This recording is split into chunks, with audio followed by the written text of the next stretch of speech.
guys, welcome to my channel. My name is Jessica, and today I'm finishing up my chores outside here, but we are going to be cooking through the freezer. I'm trying to get some of it cooked down so that way I can make room for other stuff.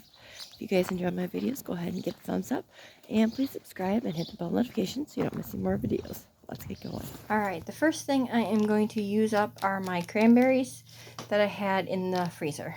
So I am going to be making some cranberry juice and some cranberry sauce.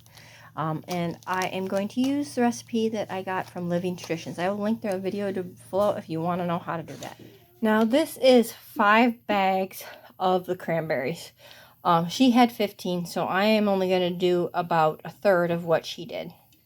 Okay, and then she said just to put water until just at the cranberry line. You can see it, and then cook on high. Okay, while I just put and I'm straining it back into the pot. Okay, I had a little bit of the cranberry sauce left that I made. So I went ahead and I made some of my mother-in-law's famous cranberry nut coffee cake. And I got out, I got 5 jars of cranberry concentrate out of that 5 bags. And 3 jars of cranberry sauce. So I'll have these for the fall. Now that is it for day 1. I'll see you on day 2 of cleaning out the fridge and freezer. Okay, we hard boiled the rest of the eggs that were in the refrigerator. And I got a little bit of milk left, so I'm going to whip up some creamy eggs on toast.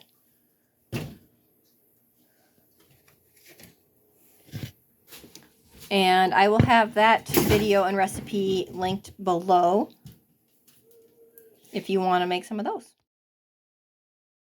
Alright guys, today all I am going to be doing is getting some carrots and some celery ready for the freezer. Now I use this when there's like big sales. I buy a bunch, and like currently celery is 95 cents in a lot of our Aldi's. So I buy a bunch, I cut it up, and I boil it slightly, dash it in cold water, and then stick it in the freezer. And I use that a lot in all my cooking, and I usually buy enough and put enough away in the fridge, so I have enough for most anything that I want to bake or cook with for the entire year. So me and Georgia is going to be work at doing this and cleaning and scrubbing them.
going to stick them on a tray and I'm going to cook them.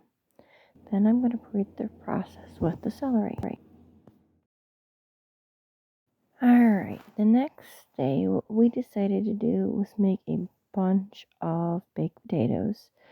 And Georgie is here helping me put the baked potatoes in the oven.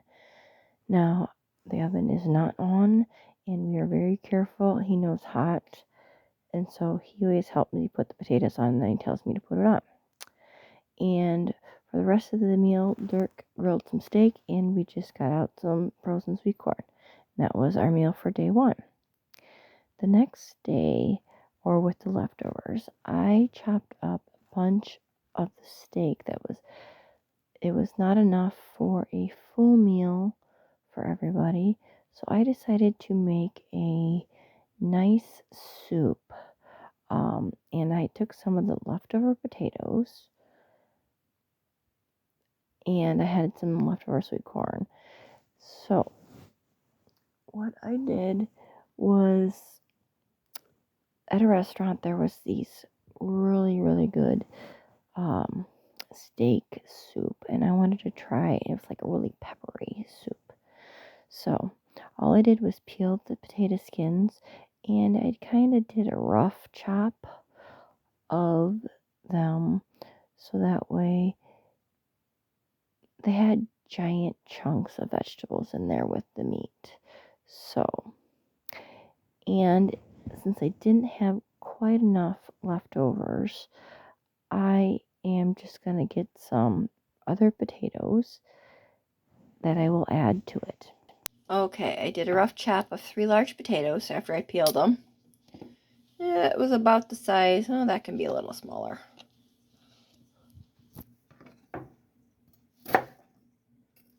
Yeah, it was about the size of the potato chunks that were in the soup. And then I took over here, and I took a bag of carrots, and I just cut, they were the hand snack size carrots or whatever. I just cut them in half because there was huge chunks of carrots in there. There was also a little bit of celery, so I'm going to wash and dice a couple of things of celery and diced. And then I got this little itty bitty onion that we're going to chop up and add him. That way the kids won't know there's any onion in there, since they're not a big fan. Alright, now all I'm going to do is add some water, and then I'm going to cook it on high for about 4 hours until the potatoes and the carrots are tender. Like you can poke a fork through them and they're good to go. One thing before I cooked it, I did add some salt and pepper. Now, it looks like a lot of pepper, but the pepper, it was like a pepper creamy sauce. So that's why I added a lot of pepper. So I don't have to hopefully add it too much more later. Alright, here is my finished product. And I made some bread. I will link the video of that. Just my bread machine bread. All I did to finish it was add a little bit of milk, then put some flour, mix it up, and then I added some instant potatoes to help thicken it up even more, and then this is it. So another day done. That's it. See you next time, and God bless.